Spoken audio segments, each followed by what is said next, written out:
सभी के पास मॉड्यूल होगा अभी, सभी अपने लॉ के मॉड्यूल के साथ बैठेंगे।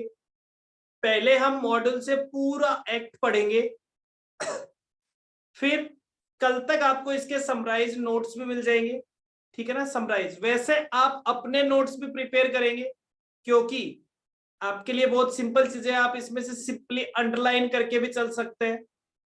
आप अपने लिए इंपॉर्टेंट चीजें सिंपली अंडरलाइन करके भी चल सकते हैं, क्योंकि जो नोट से बनेंगे उसमें भी कुछ ऐसी चीजें होती है जो इतनी सारी लिखी हुई होती है, बट वो स्पेसिफिकली आपके काम की नहीं होती। तो इस एक्ट में से हर जो सेक्शन दे रखा है उसमें से बहुत थोड़ी थोड़ी सी चीजें ही आपके काम की होती है, तो वो आपको अंडरलाइन भी करते चले जाना है, कीवर्ड्स। डन। चलिए सबसे पहले हम बात करते हैं साहब पेमेंट ऑफ बोनस एक्ट। अपने मॉड्यूल का पेज नंबर 235 निकाल लीजिएगा। मॉड्यूल का पेज नंबर 235 निकाल लीजिए। चलिए पेमेंट ऑफ बोनस एक्ट 1965। सबसे पहले तो बात है बेटा, ये लेबर लॉज है, ये इंडस्ट्रियल लॉज है, तो बेसिकली ये लेबर से, एम्प्लॉय से रिलेटेड होते हैं। अब आप मुझे एक बात बताइए, आप बोनस का मतलब क्या समझते हैं? What is the meaning of bonus? तो बोनस के मीनिंग की जब बात करते हैं तो बेटा बोनस का मीनिंग इस पूरे एक्ट में कहीं भी नहीं लिखा हुआ है। पूरे एक्ट में कहीं भी डिफाइन नहीं किया गया है कि बोनस क्या होता है। तो सर इसका मतलब बोनस एक गिफ्ट होता है क्या जो अलग से दे दिया जाता है? क्या बोनस गिफ्ट होता है? क्या आप में से कोई मुझे बता सकता है? क्या बोनस एक तरह का गिफ्ट होता है जो एम्प्लॉयर देता है? क्या बोनस एक तरह का गिफ्ट होता है क्या? क्या बोनस एक तरह का गिफ्ट होता है क्या एम्प्लॉय के लिए?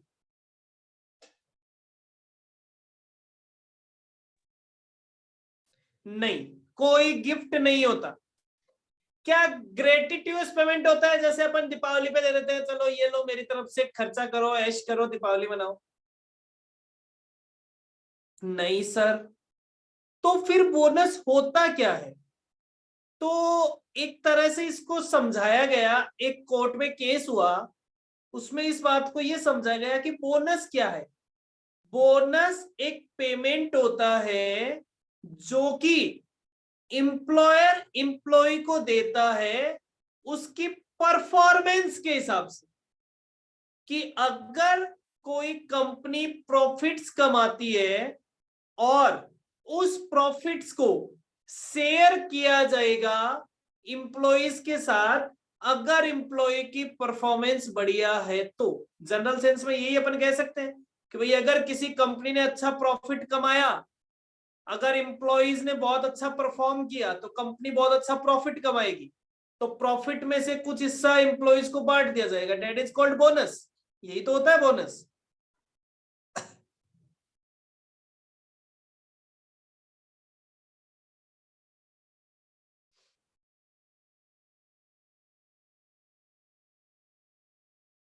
तो बोले इसका मतलब, सर इसका मतलब अगर कंपनी अच्छा प्रॉफिट कमाती है तो उसे अपने प्रॉफिट को अपने एम्प्लॉइज के साथ शेयर करना पड़ेगा, मतलब ये लीगल है, ये स्टेट्यूटरी पेमेंट है। यस। तो बेटा bonus is our statutory liability. Bonus is not a gift, bonus is not a gratuitous payment, bonus is not a deferred payment of wages और सैलरी। डेफर्ड का मतलब धीरे धीरे, ऐसा कुछ नहीं है। बोनस हमारे लिए एक स्टेट्यूटरी पेमेंट है जो हमें हमारे एम्प्लॉय को करना पड़ता है। क्लियर? चलिए सर, ये बात किसने कही? ये बात कही एक बोनस कमीशन बनाया गया, बोनस कमीशन की रिपोर्ट में ये बात कही गई। तो सिंपली आपको मैं अभी केवल एक लाइन लिखवा रहा हूं, आपको मैं केवल अभी एक लाइन लिखवा रहा हूं, बाकी आपको कुछ भी लिखना नहीं है। केवल मैं एक लाइन लिखवा रहा हूं, वैसे तो आपको ये भी नोट से मिलेगी बट हमें समझ लेते हैं, इसके लिए मैं आपको एक लाइन लिखा रहा हूं।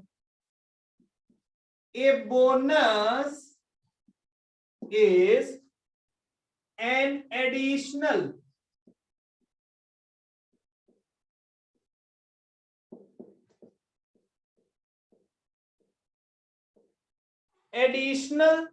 sum of money, ऐसे लिखो, additional sum of money offered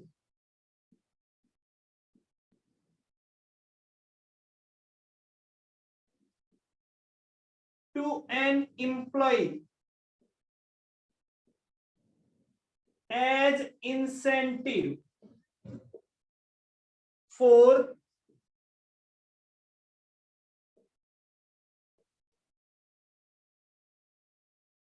good performance. तो बोनस क्या है? बोनस एक एडिशनल सम ऑफ मनी है। बोनस एक एडिशनल सम ऑफ मनी जो एक एम्प्लॉय को ऑफर की जाती है as incentive for good performance, अच्छा परफॉर्मेंस देने के लिए। ठीक है साहब। तो फिर कहता है इसी तरह ये बात किसने कही? बोनस कमीशन, कमीशन मतलब committee, bonus Commission in his report, क्योंकि ये एक्ट में नहीं लिखा हुआ, ये वाली जो बात है ये एक्ट में नहीं लिखी हुई, इसलिए मैं आपको लिखवा रहा हूं, ये एक्ट में लिखा हुआ नहीं है। Bonus Commission in his reports, bonus ने अपनी रिपोर्ट्स में क्या कहा कि it is difficult to define bonus in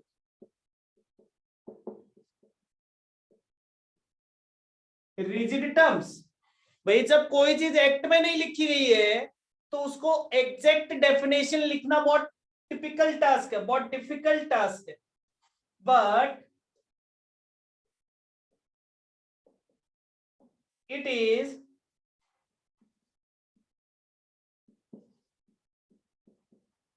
possible to urge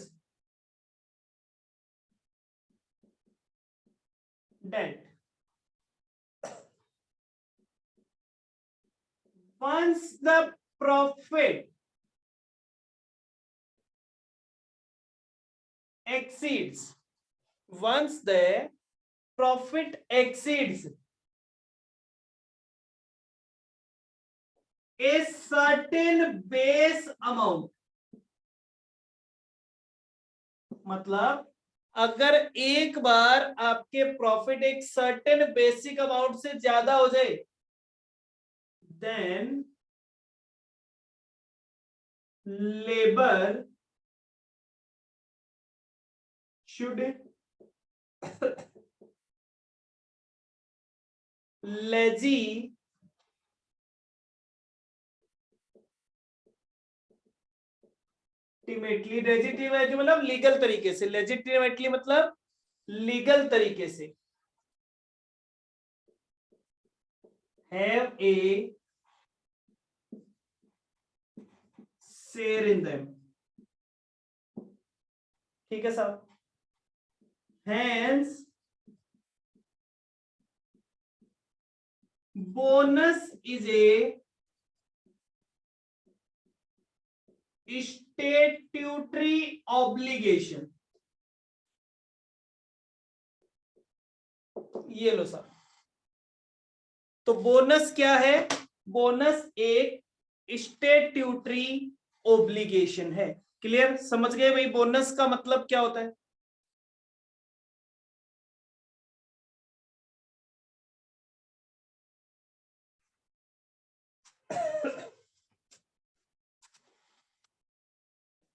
तो ये आपकी बुक का पेज नंबर फर्स्ट था। आपको पेज नंबर फर्स्ट पे कुछ भी नहीं करना, बस केवल ये चीज जो मैंने बताई है ये आपका पेज नंबर 1 है। बुक का 235 पेज नंबर जो है उस पे से आपको कुछ नहीं पढ़ना, आपका सारा काम इसमें हो गया। बस इतनी बात वो पेज आपको कहता है, इससे ज्यादा आपको कोई दिमाग लगाने की जरूरत नहीं है। डन।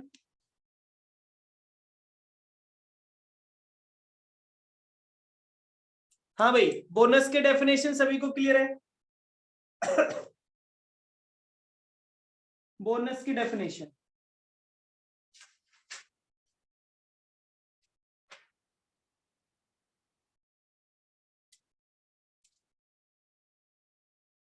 अब बात आती है साहब, बोनस लगता किस पे है, ये एक्ट किस पे लगता है, ये एक्ट अप्लाई किस पे होता है? तो बोलते हैं apply to whole of the territorial India, whole of the territorial India, whole of the India, पूरे इंडिया पे लगता है। सर क्या जम्मू कश्मीर पे भी लगता है? बिल्कुल लगता है बेटा, जम्मू कश्मीर भी इंडिया का ही पार्ट है। सर क्या अब लगने लगा है, जब से जम्मू एंड कश्मीर को अलग से हटा के वैसे क्या गया? नहीं बेटा, पहले भी जम्मू एंड कश्मीर पे लगता था, पहले भी वो इंडिया का ही पार्ट था, अभी भी वो इंडिया का ही पार्ट है। तो जम्मू एंड कश्मीर पे भी पहले भी लगता था, अभी भी लगता है। Clear?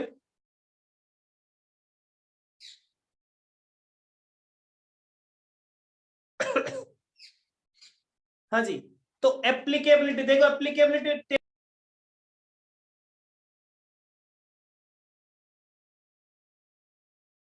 this act is applicable to whole of India, territorial wise this act is applicable to whole of India। Page number 236 सबसे ऊपर ऊपर लिखा हुआ है एप्लीकेबिलिटी, इस लाइन को स्पेसिफिकली अंडरलाइन कर लीजिए। Territorial wise this act is applicable to whole of India. Okay, clear? फिर बोलेंगे साहब इंडिया पे किस पे लगेगा, इंडिया में किस पे लगेगा? क्या इंडिया में सभी पे लगेगा? इंडिया में सभी पे लगेगा सर, हम तो हमारी शॉप पे काम करते हैं, हम पे तो नहीं लगता। सर हम तो किसी कंपनी में जाते हैं, इसका मतलब हमें उस कंपनी में पक्का बोनस मिलेगा, पक्का मिलेगा। बेटा ऐसा जरूरी नहीं है, तो उसके लिए कुछ चीजें बाइफरकेट की गई है। तो सबसे पहला क्वेश्चन, किसको मिलेगा?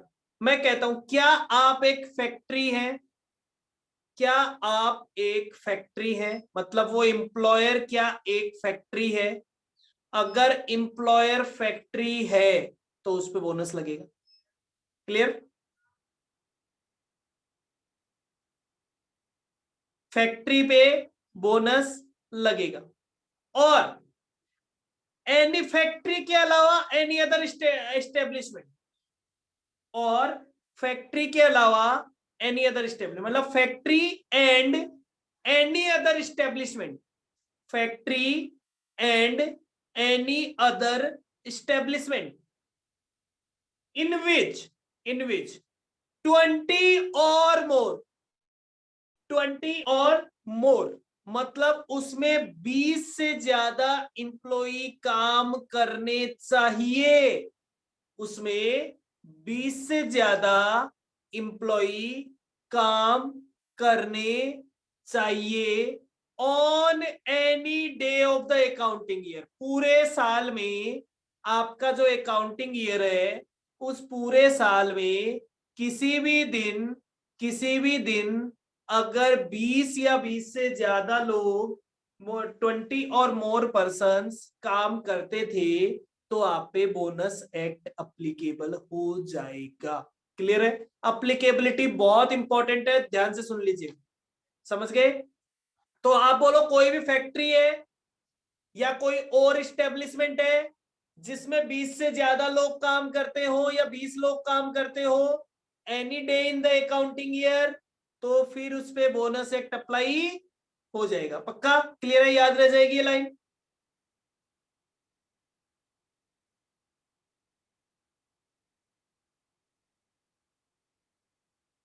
ओके। फिर कहता है 20 से कम, सर 20 से कम हो, सर 15 इंप्लॉई है, तो बेटा 20 से कम हो लेकिन 10 या 10 से ज्यादा हो, 20 से कम बट नॉट लेस देन 10, 20 से कम less than 20 but not less than 10, 20 से कम बट नॉट लेस देन 10, 20 से कम हो लेकिन 10 से ज्यादा हो, 10 या 10 से ज्यादा हो, तो फिर सेंट्रल गवर्नमेंट अगर चाहे तो, सेंट्रल गवर्नमेंट अगर चाहे तो ऑफिशियल गेजेट में नोटिफिकेशन इश्यू करके एक्ट को लगा सकती है, एक्ट को लगा सकती है। लेकिन कम से कम 2 महीने पहले नोटिफिकेशन इश्यू करना पड़ेगा। जब भी आप पे एक्ट अप्लाई करे उसके 2 महीने पहले नोटिफिकेशन इश्यू करना पड़ेगा। समझ गए साहब? तो 3 चीजें होगी, कोई फैक्ट्री हो या अदर इस्टेब्लिशमेंट हो जिसमें 20 से ज्यादा इंप्लॉय किसी भी दिन काम कर रहे हैं, एक्ट लग गया। 20 से कम काम कर रहे हैं लेकिन 10 या 10 से ज्यादा कर रहे हैं, तो central government notification official gazette में देके लगा सकता है, लेकिन 2 महीने पहले। डन? सर एक बात बताओ, मान लो एक दिन 22 काम कर रहे थे, साल के बीच में एक दिन 22 थे, फिर कम होके वापस 18 हो गए, 17 हो गए, तो फिर क्या एक्ट लगेगा या नहीं लगेगा? चलो बताओ।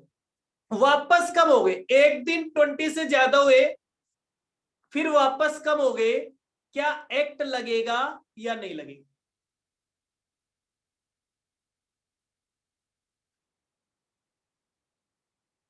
अप्लीकेबल होगा, बिल्कुल अच्छा, एक साल अप्लीकेबल हो गया तो क्या 20 वाली लिमिट अगले साल दोबारा देखेंगे, या एक बार अप्लीकेबल हो गया तो हमेशा के लिए अप्लीकेबल हो गया? Once applicable always applicable, once applicable always applicable. Clear? अगर आपके यहां पे बोनस एक्ट एक बार अप्लाई हो गया तो वो हमेशा के लिए अप्लाई हो गया। समझ गए साहब? क्लियर?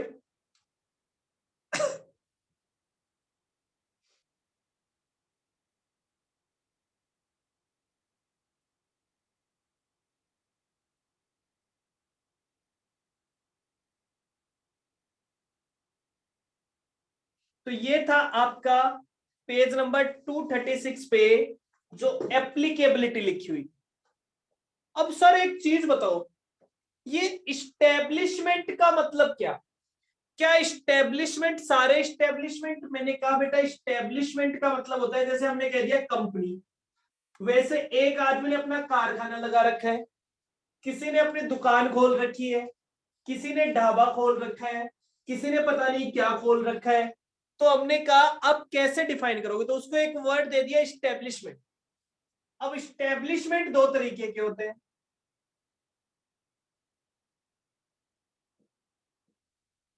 इस्टेब्लिशमेंट दो तरीके के होते हैं। कौन कौन से तरीके के होते हैं? एक होता है प्राइवेट सेक्टर, एक होता है public sector. Private sector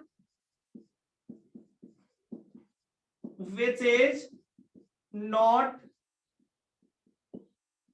public sector. जो पब्लिक सेक्टर स्टेब्लिशमेंट नहीं है वो प्राइवेट सेक्टर स्टेब्लिशमेंट कहलाएगा। पब्लिक सेक्टर स्टेब्लिशमेंट कौन सा होता है? जिसमें more than 40% stake, more than 40% stake किसका होता है? पब्लिक सेक्टर स्टेब्लिशमेंट कौन सा होता है जिसमें मोर देन 40% स्टेक किसका होता है? सेंट्रल गवर्नमेंट का, स्टेट गवर्नमेंट का, central government, state government, RBI या एनी कॉरपोरेशन ऑफ गवर्नमेंट, या फिर पूरा का पूरा ही गवर्नमेंट, या फिर और 100% गवर्नमेंट। ठीक है साहब? तो वो कौन से सेक्टर होते हैं? वो होता है पब्लिक सेक्टर। जैसे मैंने एक कंपनी ओपन की जिसमें 50% इक्विटी शेयर्स किसके पास है? गवर्नमेंट के पास है साहब। तो वो मेरी कंपनी कौन से सेक्टर की कंपनी कहलाएगी? Public sector. जैसे अपन बोलते हैं ओएनजीसी, गेल, भेल, भारत पेट्रोलियम, इंडियन रेलवे, ये सारे क्या है? इनमें सबसे बड़ा स्टेक गवर्नमेंट का है। तो ये पब्लिक सेक्टर कंपनीज। डन। इनके अलावा जो भी होती है, इसके अलावा जो भी होती है वो सारी कौन सी होती है? Private sector. ठीक है साहब।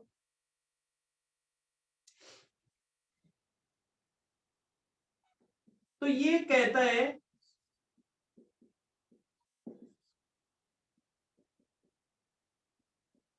Not applicable. Public sector establishment पे, पब्लिक सेक्टर स्टेब्लिशमेंट पे ये एक्ट अप्लाई नहीं होता है। पब्लिक सेक्टर स्टेब्लिशमेंट पे ये एक्ट अप्लाई नहीं होता है।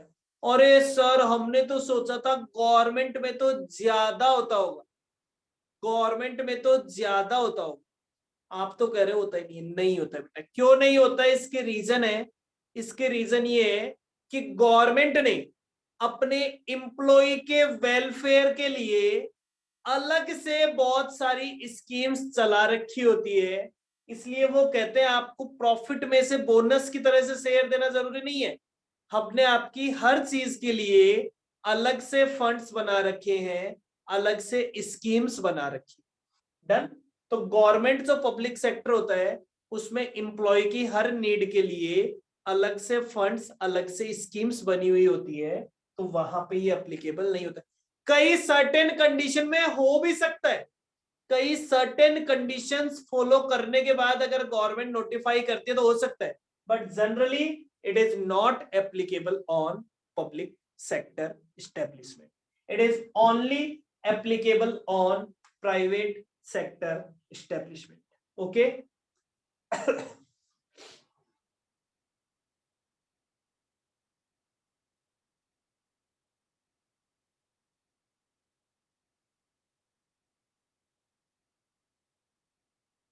समझ गए? क्लियर है यहां तक?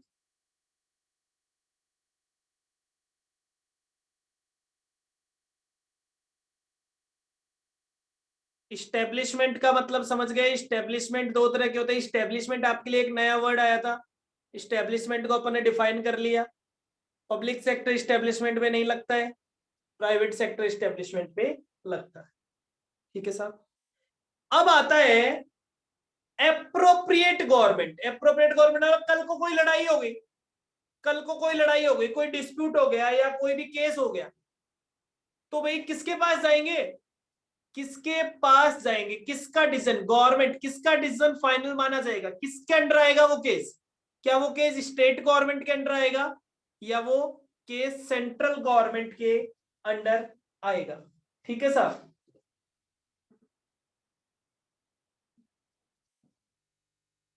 तो एप्रोप्रिएट गवर्नमेंट का मतलब होता है केसेस को कौन देखेगा? गवर्नमेंट कौन होगा?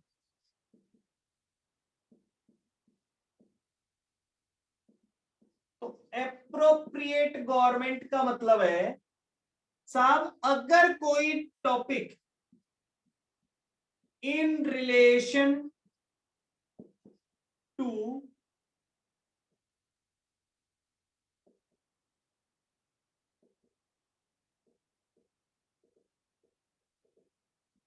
Industrial dispute act, industrial dispute act 1947, मतलब अगर कोई ऐसा, मैं कहता हूं issue in relation to industrial dispute act, मतलब कोई ऐसा इश्यू हो जो इंडस्ट्रियल डिस्प्यूट एक्ट की कैटेगरी में आता हो, तो उसके लिए तो एप्रोप्रिएट गवर्नमेंट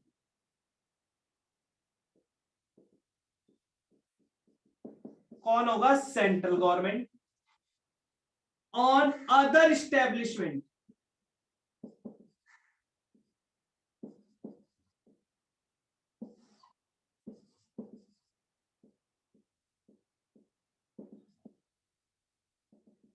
एप्रोप्रिएट गवर्नमेंट कौन होगा? State government. समझ गए साहब?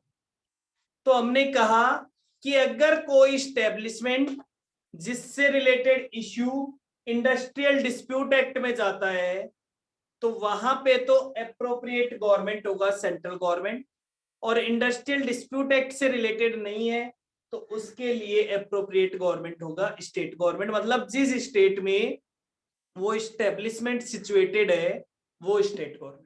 ओके,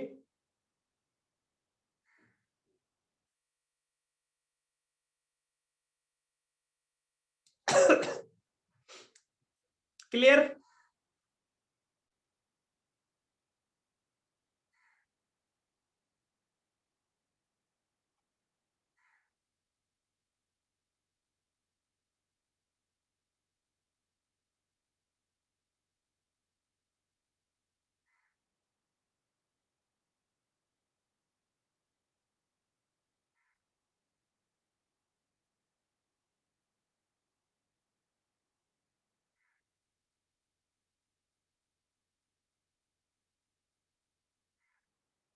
बेटा रिप्लाई करते जाएं।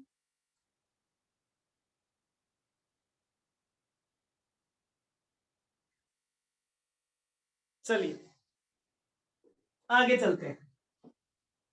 अब इसके बाद आता है कि कुछ स्टेब्लिशमेंट को एग्जेम्प्ट भी किया गया। अब एग्जेम्प्ट मैंने आपको बता दिया कि जो पब्लिक सेक्टर में आ जाते हैं, जो पब्लिक सेक्टर में है वो तो है ही है, उसके अलावा अब ये वाले क्या है, इनमें most of already public sector में इंक्लूड हो जाते हैं।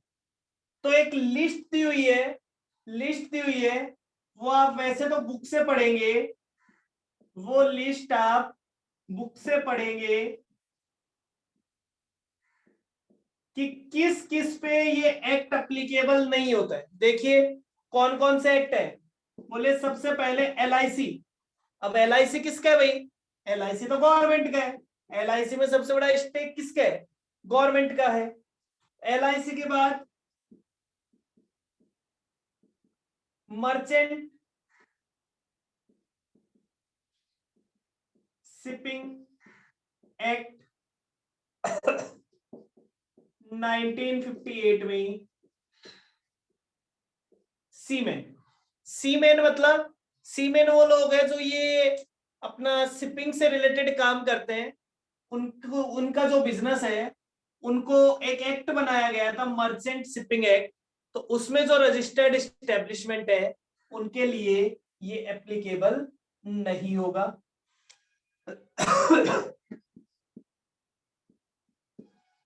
डॉक वर्कर, डॉक वर्कर मतलब जो बंदरगाह पर काम करते हैं, जो कि रजिस्टर्ड है डॉक वर्कर एक्ट में, जो कि रजिस्टर्ड है डॉक वर्कर एम्प्लॉयमेंट एक्ट में।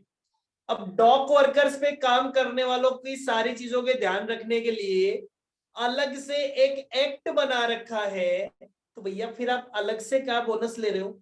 आप बोनस एक्ट में कहां पे आ रहे हो जब आपके लिए डॉक वर्कर एम्प्लॉयमेंट एक्ट बना रखा है भैया 1948। तो आप यहां आके क्या कर रहे हो? तो उनको भी नहीं मिलता है। रेड क्रॉस सोसाइटी, ये एक सोसाइटी है साहब, इनको भी नहीं मिलता है। यूनिवर्सिटीज एंड एजुकेशनल इंस्टीट्यूशन, ठीक है साहब, और NPO जो प्रॉफिट के लिए चल ही नहीं रहे होते। भैया बोनस का मतलब हमने क्या समझा था? आप प्रॉफिट को शेयर करते हो। अरे जो ऑर्गेनाइजेशन प्रॉफिट के लिए चल ही नहीं रहे हैं, चल ही नहीं रहे हैं भैया, आप उनको क्या करोगे? RBI, अरे भाई ये तो अपने आप में गवर्नमेंट ही है। और इसके बाद भी कुछ नाम लिखे हुए जैसे unit trust of India, UTI, deposit insurance corporation. तो ये एक लिस्ट दी हुई है, आपको केवल रीड आउट करनी है। एक बार, दो बार, तीन बार रीड आउट कर लीजिए तो आपके दिमाग में ये थोड़ी सेट हो जाएगी। उसके बाद में जब इनसे रिलेटेड कोई नाम आएगा तो वो ऑटोमेटिकली आपकी याद हो जाएगा। ठीक है ना? एक दो तीन बार आपको केवल रीड आउट करनी है। जब भी आपको टाइम मिले एक बार तो पढ़ना ही पढ़ना है, एक बार लिखना ही लिखना है। फिर आप इसको जैसे ही दो तीन बार पढ़ेंगे आपको ये नाम याद हो जाएंगे। याद ऐसा नहीं है कि आपसे पूछा जाएगा तो आप सारे नाम बता दोगे, लेकिन आपसे ये पूछा जाएगा कि क्या ये नाम उस लिस्ट में था तो आप बता दोगे। कि ये नाम उस लिस्ट में था या नहीं था। डन, क्लियर, इतना इंपॉर्टेंट है। हाँ जी, ये पॉइंट क्लियर है। तो आपका पेज नंबर 236 हमने कंप्लीट कर लिया, 237 को हाफ कंप्लीट कर लिया। ओके, आगे बढ़े।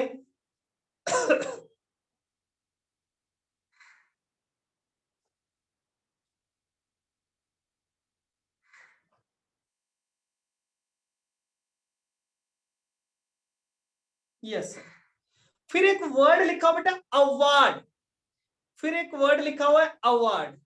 बेटा ये वर्ड आपके जगह जगह आएगा। ये जब अपन इंडस्ट्रियल एक्ट पढ़ेंगे ना, तो इंडस्ट्रियल एक्ट में ये वर्ड आपके जगह जगह बहुत सारे एक्ट में आएगा। तो अवार्ड का मतलब क्या है?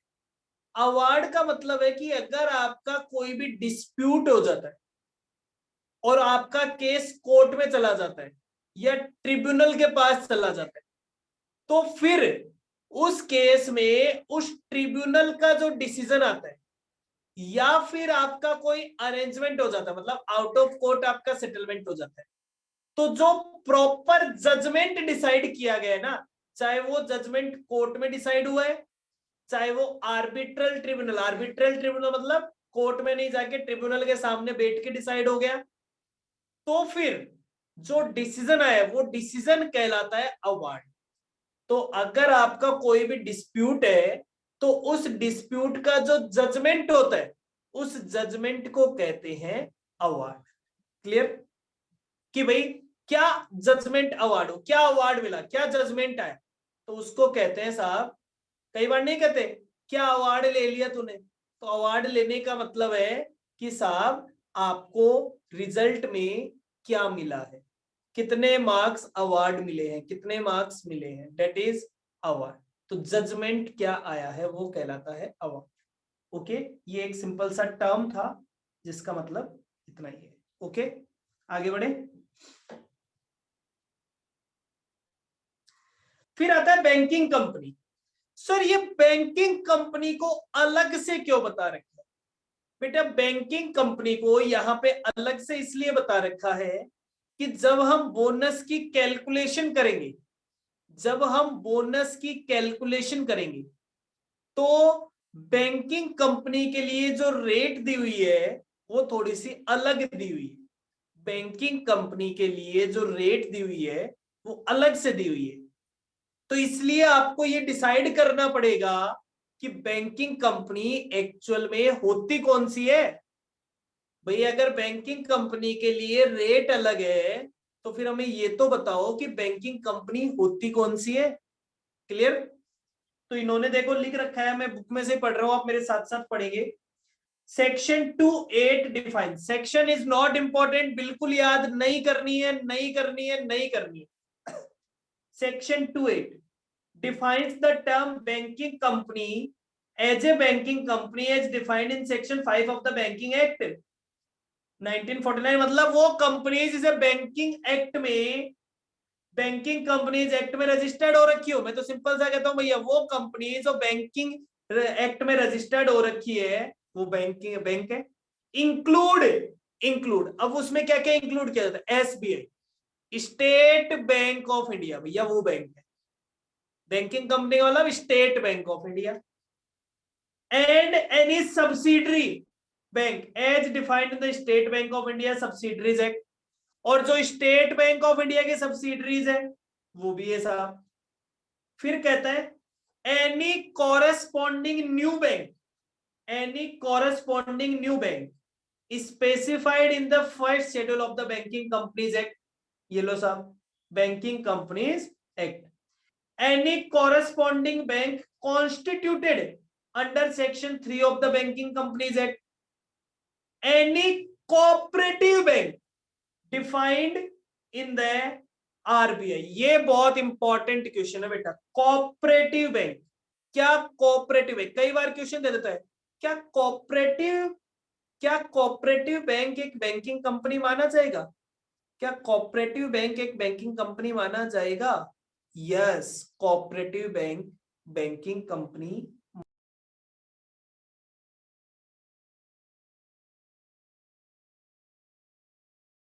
एक बैंकिंग कंपनी माना। और अगर किसी बैंक को, बैंकिंग इंस्टीट्यूशन को सेंट्रल गवर्नमेंट नोटिफाई करती है, भैया सेंट्रल गवर्नमेंट तो कुछ भी कर सकता है, सेंट्रल गवर्नमेंट तो कुछ भी कर सकता है। क्लियर, समझ गए भाई? तो बैंकिंग कंपनी किसे कहते हैं, कोई दिक्कत नहीं है।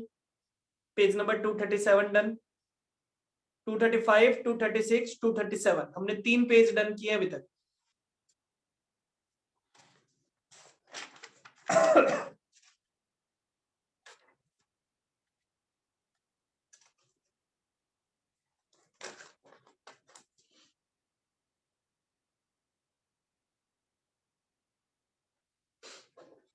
डन, आगे बढ़ते हैं भाई। अब बहुत इंपॉर्टेंट लाइन आने वाली है, बहुत इंपॉर्टेंट डेफिनेशन आने वाली है साहब। इंप्लॉय कौन होता है? इंप्लॉय कौन होता है? इंप्लॉय कौन होता है? तो बोले any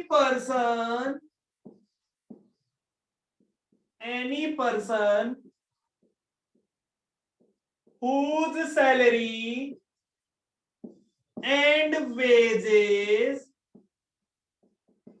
not exceed rupees 21,000 per month is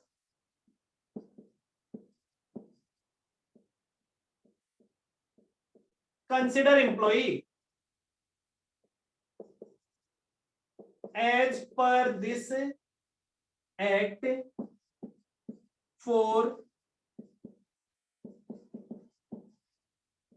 entitlement of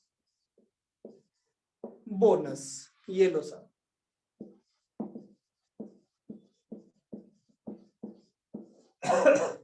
तो बोले कंपनी का कोई इंप्लॉई या वर्कर या लेबर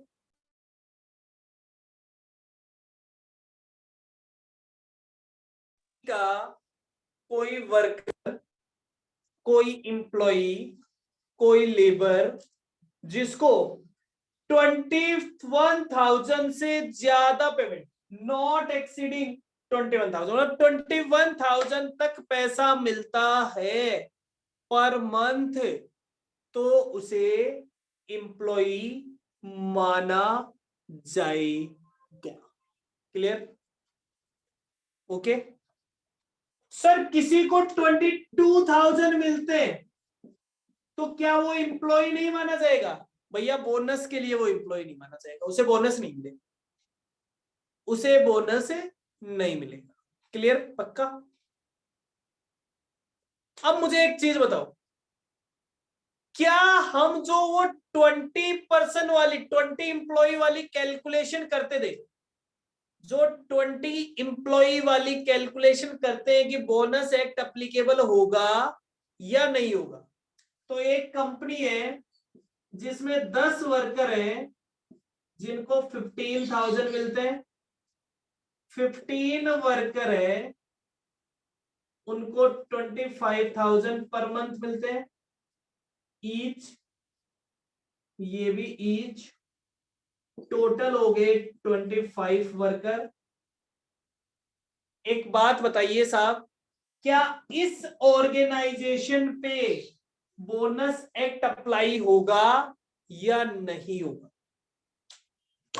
बोनस एक्ट अप्लाई होगा या नहीं होगा? मैंने कहा बोनस के लिए 20 एम्प्लॉइज होने चाहिए, 20 एम्प्लॉइज किसी भी दिन होंगे तो बोनस लगेगा। सेक्शन कहता है इंप्लॉय की डेफिनेशन में केवल वो इंप्लॉय आते हैं जिनकी सैलरी अप टू ₹21,000 तक होती है, 21,000। लेकिन ये कैलकुलेशन केवल किस लिए है? ये बात केवल ये डिसाइड करती है कि उनको बोनस मिलेगा या नहीं मिलेगा। एक्ट के लिए ऐसी कोई डेफिनेशन नहीं है। एक्ट कहता है इंप्लॉई मतलब इंप्लॉई, 20 में ये भी काउंट होंगे, 20 में ये भी काउंट होंगे, 20 में दोनों काउंट होंगे। आपको कभी गलती नहीं करनी है, आपसे क्वेश्चन पूछा जा सकता है सिचुएशन बना के कि साहब 10 एम्प्लॉई है जिनकी सैलरी 15,000 ईच है, 15 एम्प्लॉई है जिनकी 25,000 ईच है, क्या इस ऑर्गेनाइजेशन पे बोनस एप्लीकेबल होगा या नहीं होगा? तो आप कहेंगे बोनस एप्लीकेबल होगा because there is a more than 20 employees and condition of 21,000 is not applicable for counting in the numbers of 20. Okay. चलिए, अच्छा अब बात आती है कि क्या इनको बोनस मिलेगा? इनको बोनस नहीं मिलेगा, इनको बोनस नहीं मिलेगा। बोनस केवल इन 10 लोगों को, बोनस केवल इन 10 लोगों को मिलेगा। डन। अब एक और इंपॉर्टेंट चीज, एक तो ये वाला इंपॉर्टेंट पार्ट था, दूसरे वाला इसमें इससे क्वेश्चन पूछे जा सकते हैं, इस एम्प्लॉय वाले पोर्शन से क्वेश्चन पूछे जा सकते हैं, बहुत बार पूछे जाते हैं एम्प्लॉय वाले क्वेश्चन से। एक बात बताओ बेटा,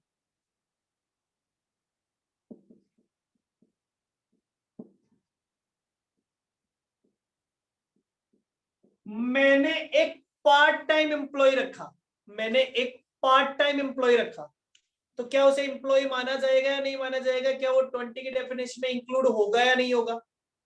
part time employee, part time employ,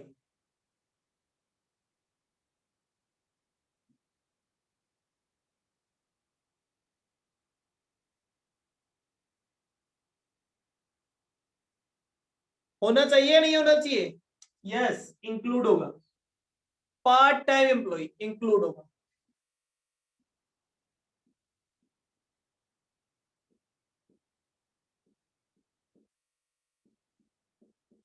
temporary employee, किसी टाइम मेरे पास काम ज्यादा हुआ तो मैंने थोड़े दिन के लिए एक टेम्पररी एम्प्लॉय रखा था, क्या वो उस 20 के कैलकुलेशन में काउंट होगा या नहीं होगा? एम्प्लॉय के डेफिनेशन में आएगा नहीं आएगा?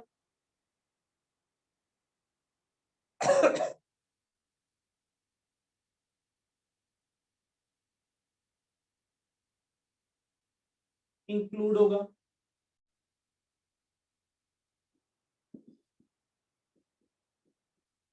रिट्रेंच एम्प्लॉय, रिट्रेंच का मतलब निकाल दिया, मैंने अपने एम्प्लॉय को निकाल दिया, तो भैया जितने दिन तक उसने काम किया होगा तो क्या वो कैलकुलेशन में ये इंक्लूड होगा या नहीं होगा?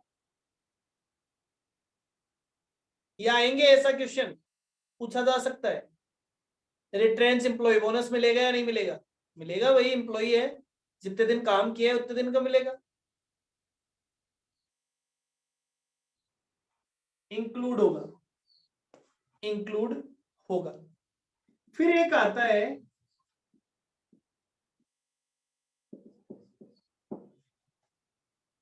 अप्रेंटाइज, अप्रेंटाइज एम्प्लॉय माना जाएगा नहीं माना जाएगा? अप्रेंटाइज मतलब होता है जो ट्रेनिंग ले रहे होते हैं, जैसे जैसे आपकी अभी जो सीएमए में ट्रेनिंग होती है, मान लो आपकी सीएमए में जो ट्रेनिंग होगी, जब आप इंटर क्लियर कर लेंगे फिर आपकी एक ट्रेनिंग होगी, आप सीएमए में जैसे सीएमए आर्टिकलशिप होता है, सीएमए में आर्टिकलशिप होती है, तो वो आर्टिकलशिप, आर्टिकलशिप बोलते हैं अप्रेंटाइज, प्रशिक्षण। तो क्या उसे एम्प्लॉय माना जाएगा? मतलब जो आर्टिकलशिप के लिए आ रहे हैं क्या उनको एम्प्लॉय माना जाएगा या नहीं माना जाएगा?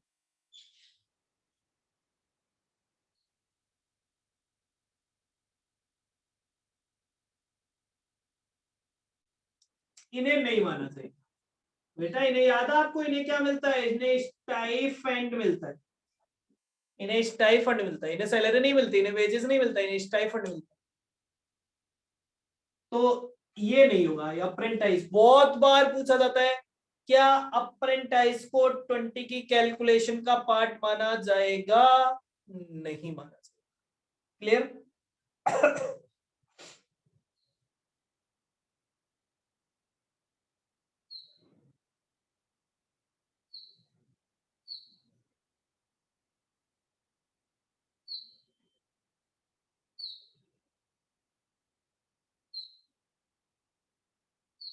ओके डन, ये चारों पॉइंट क्लियर है। तो पहली चीज, जिसकी सैलरी 21,000 हो पहली चीज, जिसकी सैलरी 21,000 तक हो उसे एम्प्लॉय में बोनस के लिए एम्प्लॉय माना जाएगा, पार्ट टाइम को माना जाएगा, टेम्पररी को माना जाएगा, रिट्रेंस को माना जाएगा, अप्रेंटाइज को नहीं माना जाएगा। ओके, और आगे बढ़े।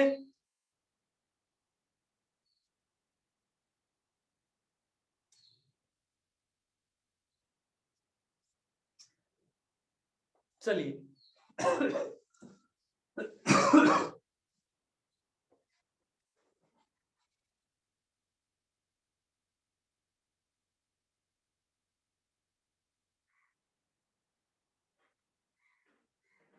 ओके, अब आता है next point.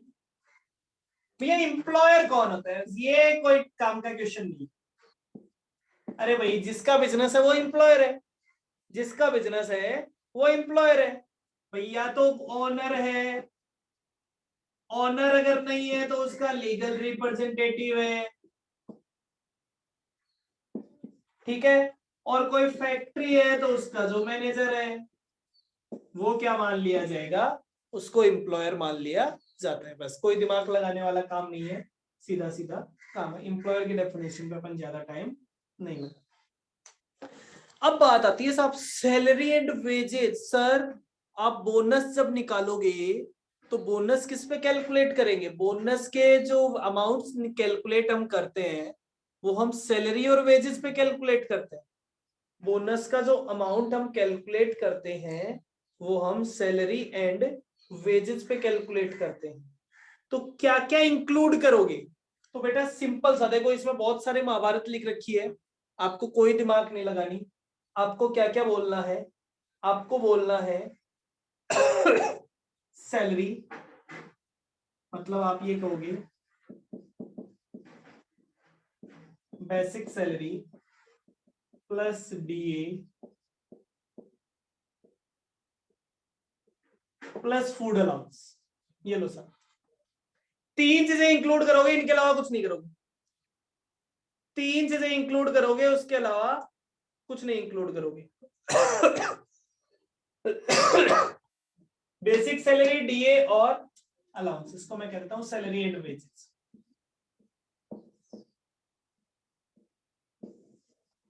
Basic salary, DA, DA का मतलब डियरनेस अलाउंस, डीए का मतलब आप सभी समझते हैं डियरनेस अलाउंस, और फूड अलाउंस। बस तीन आइटम को इंक्लूड करो, आगे बढ़ो। बाकी कोई अलाउंस इंक्लूड नहीं होगा, सारे अलाउंस हटा दो। बेसिक सैलरी, डीए और फूड अलाउंस। ओके, जब आप बोनस कैलकुलेट करने जाओ तो सैलरी एंड वेजेस में क्या इंक्लूड करोगे? Basic salary, DA, bonus allowance, food allowance. अब इसमें देखो क्या क्या लिख रखा है, मैं एक बार पढ़ रहा हूं, पेज नंबर 238 पे ध्यान से देखना। Section 221 of the act define salary and wages according to this section. Salary and wages include all remuneration, मतलब जो आपको रेमुनरेशन मिलता है, except overtime allowance, allowance नहीं आएंगे, to an employee in respect of his employment. Salary includes, salary includes dearness allowance, dearness allowance को include किया जाएगा। और आगे चलते हैं, salary does not include any other allowance which the employee in the form of time being the value of any house accommodation, any medical water light facility, any traveling concession, any bonus incentive production or attendance bonus, any contribution to pf pension fund or any law, any retrenchment compensation, any commission, कुछ भी नहीं है। हाँ, where an employee given in lieu of the whole or part of the salary or wages payable to him, free food allowance or free food by the employer, such food allowance or the value of such food shall be deemed to be the part of the salary। तो आपने कहा तीन ही चीज आएगी, basic salary, DA और food allowance. Done.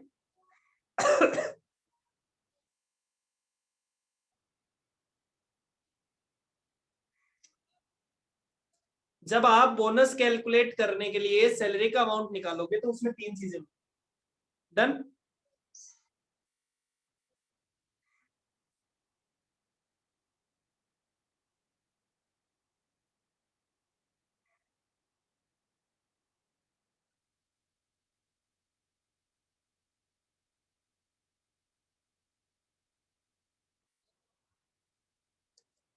हाँ जी, ये clear है, सैलरी एंड वेजेस।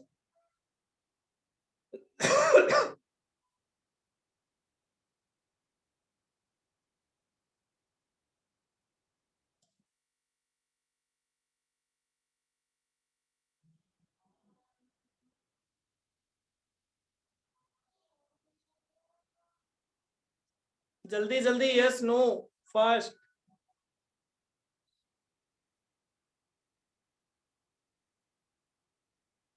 चलिए, इसके बाद बेटा, इसके बाद हमें 3 टर्म्स पढ़नी। एक तो मैं बोलता हूं साहब,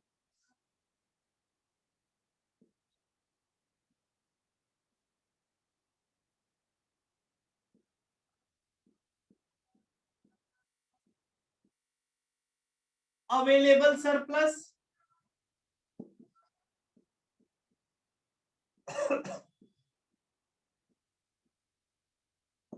एक होता है एलोकेबल सरप्लस, एक होता है अवेलेबल सरप्लस, एक होता है allocable surplus.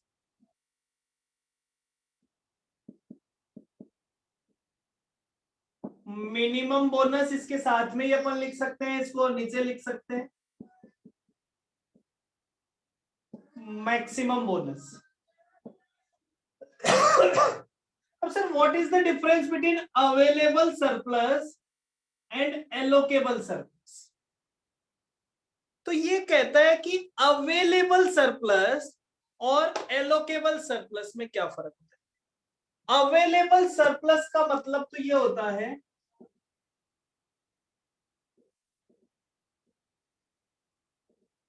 Amount of profit available to bonus. मतलब बोनस देने के लिए आपके पास कितना प्रॉफिट अवेलेबल है, कि भाई और काम हमें जो करने थे वो हमने कर लिए, अब आप बोनस देने की बात कर रहे हो, तो बोनस देने के लिए कितना प्रॉफिट हमारे पास अवेलेबल है, इसको आप कहते हो part of gross profit after certain deduction. Gross profit में से कुछ चीजें लेस करने के बाद हमारे पास आता है अवेलेबल सरप्लस। ये ग्रॉस प्रॉफिट वो वाला ग्रॉस प्रॉफिट नहीं है जो आप नॉर्मली ट्रेडिंग अकाउंट से निकालते हो। इस ग्रॉस प्रॉफिट को निकालने का तरीका बताया हुआ है, सेक्शन में डिफाइंड है। इस ग्रॉस प्रॉफिट को निकालने का तरीका डिफाइंड है सेक्शन नंबर 5 में, कि कैसे आप ग्रॉस प्रॉफिट निकालोगे, उस ग्रॉस प्रॉफिट में से क्या क्या डिडक्ट करोगे, तो आपके पास अवेलेबल सरप्लस आएगा। वो आपका कोर काम नहीं है, कोर काम नहीं है, आपको अवेलेबल सरप्लस से आगे की चीजें ही समझनी है।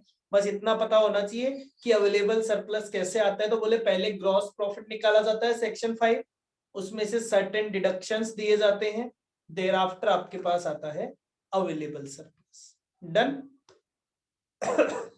देर आफ्टर आपके पास आता है अवेलेबल सरप्लस। अब अब ये क्या बोलता है, अब ये क्या बोलता है, इसके बाद इसने कहा कि अवेलेबल सरप्लस का एक स्पेसिफाइड हिस्सा, क्या जितना अवेलेबल है सारा का सारा बांट दोगे क्या? क्या जितना अवेलेबल है क्या सारा का सारा बांट दोगे क्या?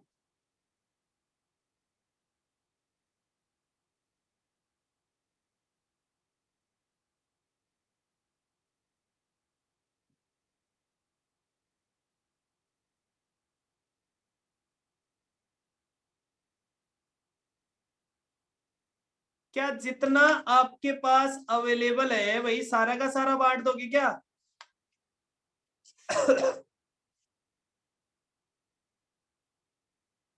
नहीं। तो ये कहता है साहब कि अवेलेबल सरप्लस, तो एलोकेबल कितना होगा? एक तो कहता है 60%, एक कहता है ऑफ अवेलेबल सरप्लस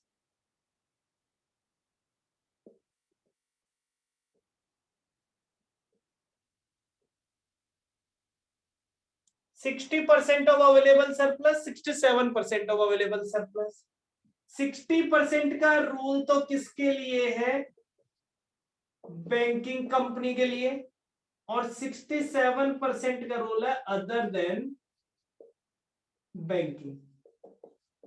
मतलब जो भी आपका अवेलेबल सरप्लस है, जो भी कैलकुलेशंस करनी है, कैलकुलेशंस करने के बाद जो भी आपका अवेलेबल सरप्लस आया है, अवेलेबल सरप्लस का 60% क्या माना जाएगा? एलोकेबल सरप्लस, अगर वो बैंकिंग कंपनी है तो। और अवेलेबल सरप्लस का 67% अगर वो बैंकिंग के अलावा कोई और इस्टेब्लिशमेंट है तो। क्लियर? तो भैया अगर अवेलेबल सरप्लस आप बैंकिंग कंपनी की बात कर रहे हो तो उसका जो 60% होगा वो एलोकेबल होगा। और अगर आप अदर देन बैंकिंग की बात कर रहे हो तो 67% of available surplus other than banking. Okay, वो क्या माना जाएगा? Allocable surplus. क्लियर है भाई? दो टर्म्स की बात हमने कर ली, अवेलेबल और allocable. What is available surplus? तो available surplus is a part of gross profit that will be calculated after certain adjustments as per section 5 in gross profit. Okay, कि अवेलेबल सरप्लस कैसे निकाला जाता है? अवेलेबल सरप्लस ग्रॉस प्रॉफिट में से निकाला जाता है।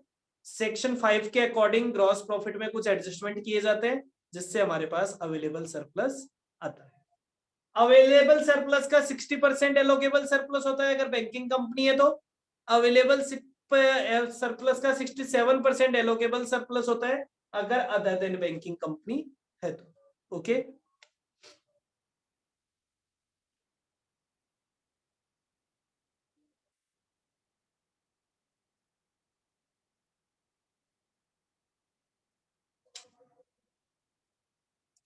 फिर नेक्स्ट, मिनिमम बोनस कितना? मिनिमम बोनस कितना? मिनिमम बोनस, मिनिमम बोनस तो बोलता है ₹100 और 8.33% ऑफ सैलरी। ₹100 और 8.33% ऑफ सैलरी। ₹100 और 8.33% of salary is the minimum bonus. ठीक है, समझ गए साहब? Minimum bonus.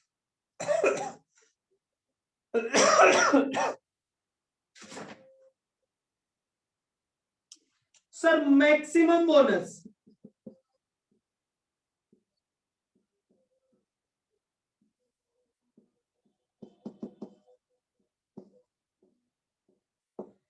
%20 of salary.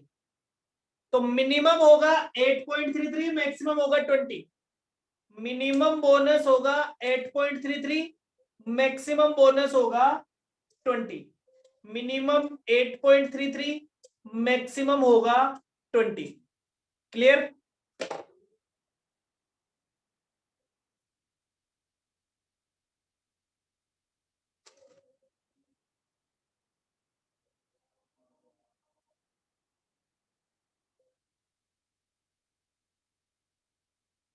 Minimum और मैक्सिमम। मिनिमम बोनस सैलरी का 8.33% या ₹100, विच एवर इज हायर। दोनों में से जो हायर, अरे भाई 8.33 हायर होगा, 8.33 हायर होगा सैलरी का 8.33।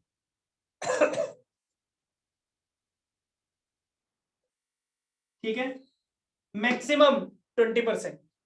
चलिए, अब ये बात आती है कि सर बोनस के लिए एलिजिबल कौन होगा? सर आपने बताया तो था जिसकी सैलरी 21,000 से कम होगी वो बोनस के लिए एलिजिबल होगा। मैंने कहा वो तो होगा ही होगा।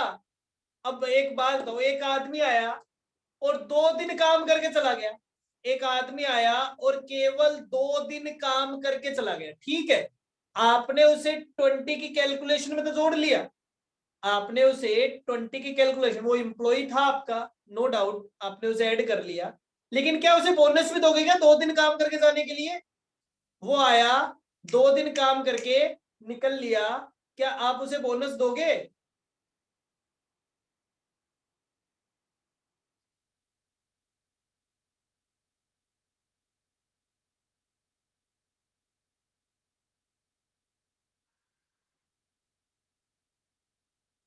नहीं देंगे। तो कितने दिन, कितने दिन? तो हमने कहा कि जब आप, एक सेकंड, हेलो,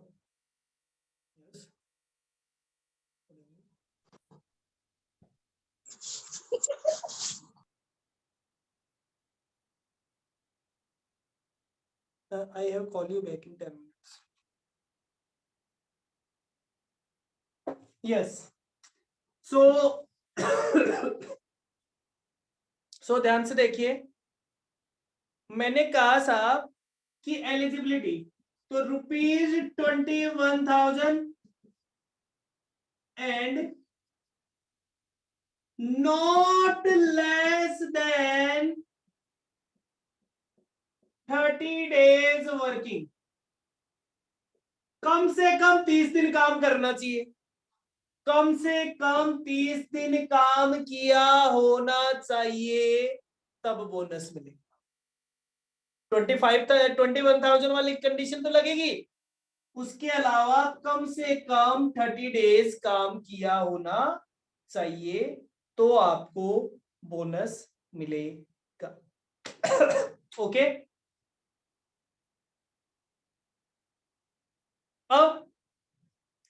अब इस 30 days की कैलकुलेशन में भी लड़ाई है।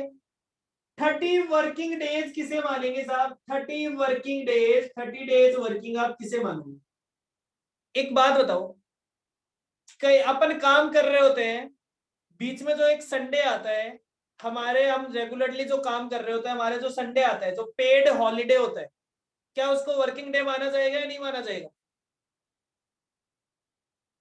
क्या उसे वर्किंग डेज माना जाएगा या नहीं माना जाएगा? आपने मंडे टू सैटरडे काम किया, संडे की आपकी छुट्टी होती है, आपका पैसा थोड़ी ना कटता है संडे का, काम करते हो ना। तो अगर आपके जो पेड हॉलीडेज है, पेड हॉलीडेज है, उनको हम यही मानते हैं कि आप काम कर रहे हो, ठीक है ना, वो आपका वीकली रेस्ट होता है, तो उससे फर्क नहीं पड़ता है, वो भी काउंट होगा, वो भी काउंट होगा। Maternity leave, maternity leave, maternity leave, maternity leave count होगी। क्लियर है? मैटरनिटी लीव भी वर्किंग डेज काउंट होते हैं, मैटरनिटी लीव भी वर्किंग डेज काउंट होते हैं। फिर तीसरा, तीसरा, कई बार काम करते हैं टेम्परेरी डिसेबलमेंट हो जाता है। टेम्परेरी डिसेबलमेंट का मतलब, मैं काम कर रहा था, मशीन के अंदर मेरा हाथ आ गया और मेरे चोट लग गई। अब चोट लग गई तो मैं अगले 15 दिन तक ऑफिस नहीं आ पाया, तो वो मुझे छुट्टी मिल गई डिसेबलमेंट की वजह से। तो क्या वो 15 डेज मेरे उन 30 डेज में काउंट होंगे? बिल्कुल होंगे, वो 15 डेज भी काउंट होते हैं। क्लियर?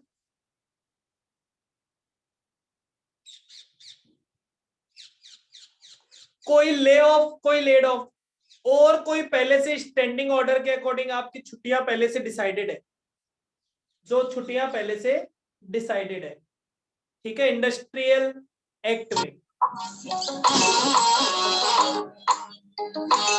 कौन है भाई?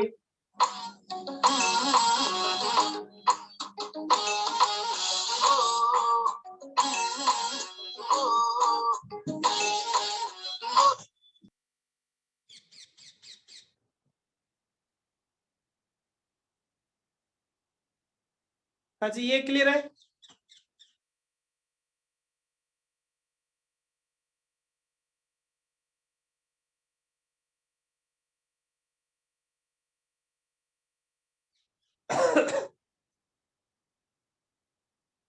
ओके।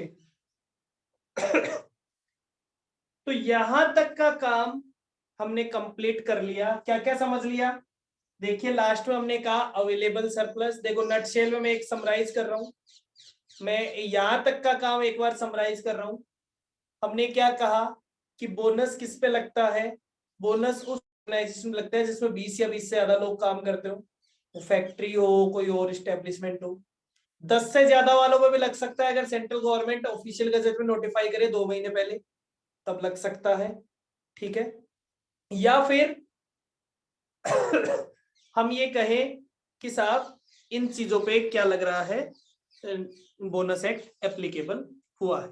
एक बार एप्लीकेबल हो गया, एक बार एप्लीकेबल हो गया, उसके बाद अगर कम भी हो जाए तो कोई फर्क नहीं पड़ेगा, कम भी हो जाए तो कोई फर्क नहीं पड़ेगा, बोनस एक्ट लगता रहेगा। 1 साल लग गया तो हमेशा लगता रहेगा। उसके बाद कुछ छोटी छोटी डेफिनेशंस पढ़ी हमने। डेफिनेशन के बाद आया कि भाई एम्प्लॉय आप किसे मानोगे? तो एम्प्लॉय में हमने कहा जिसकी सैलरी 21,000 तक है उसे एम्प्लॉय मानेंगे।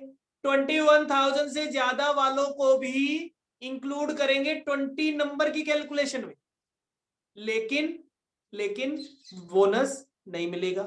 पार्ट टाइम आएगा, रिट्रेंच्ड आएगा, टेम्परेरी आएगा, अप्रेंटाइज नहीं आएगा। 30 वर्किंग डेज काम होना चाहिए। 30 वर्किंग डेज में कुछ स्पेसिफिक चीजें भी इंक्लूड करते हैं। फिर आपने कहा कि 4 तरह की बातें। अवेलेबल सरप्लस, तो बोले ये ग्रॉस प्रॉफिट से कैलकुलेट किया जाता है, कुछ डिडक्शंस जो कि सेक्शन 5 में स्पेसिफाइड है वो करने के बाद में। अवेलेबल सरप्लस का 60% एलोकेबल सरप्लस होगा बैंकिंग कंपनी के लिए और 67% होगा अदर देन बैंकिंग कंपनी के लिए। ठीक है साहब, इसमें से आपका बोनस बांटा जाएगा।